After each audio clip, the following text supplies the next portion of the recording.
നായകനായി വന്ന് വില്ലനായി മാറുന്ന ഒരുപാട് സ്റ്റോറികൾ നമ്മൾ കണ്ടിട്ടും കേട്ടിട്ടൊക്കെ ഉണ്ടാവും അല്ലേ? എന്നാൽ ഇന്നലെ IPL നടന്നത് അതുപോലെ വേദനയേറിയ ഒരു കാഴ്ചയാണ്. കണ്ടു നോക്കിക്കോളെ.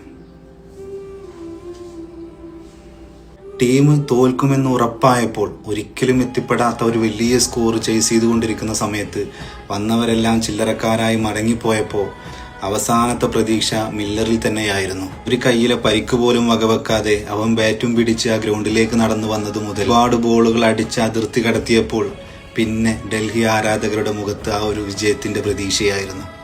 അങ്ങനെ അവസാനത്തെ ഓവറിൽ 2 ബോളിൽ 2 റൺസ് എന്ന നിലയിലെക്കുമ്പോൾ അവിടെയാണ് ചരിത്രം മുഴുവനും തിരുത്തി കുറിക്കേണ്ടി വന്നത്. അവസാന ഓവറിലെ ആ ഒരൊറ്റ സിക്സർ മാത്രം കണ്ടാൽ മതി മില്ലർ എന്താന്നുള്ളത് നമുക്ക് എല്ലാവർക്കും മനസ്സിലാവാൻ.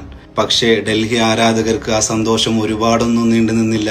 അവസാനത്തെ 2 ബോളിൽ 2 റൺസ് എന്നുള്ള രീതിയിൽ നിൽക്കുമ്പോൾ നല്ല രീതിയിലുള്ള ഒരു സിംഗിളിന് ചാൻസ് കിട്ടിയപ്പോഴും മില്ലറിന് പ്രതീക്ഷയായിരുന്നു അവസാനത്തെ ആ ഒരു ബാൾ എനിക്ക് അതിർത്തി കടക്കാൻ കഴിയും, അല്ലെങ്കിൽ എനിക്ക് വിജയിപ്പിക്കാൻ കഴിയും എന്നുള്ളത്.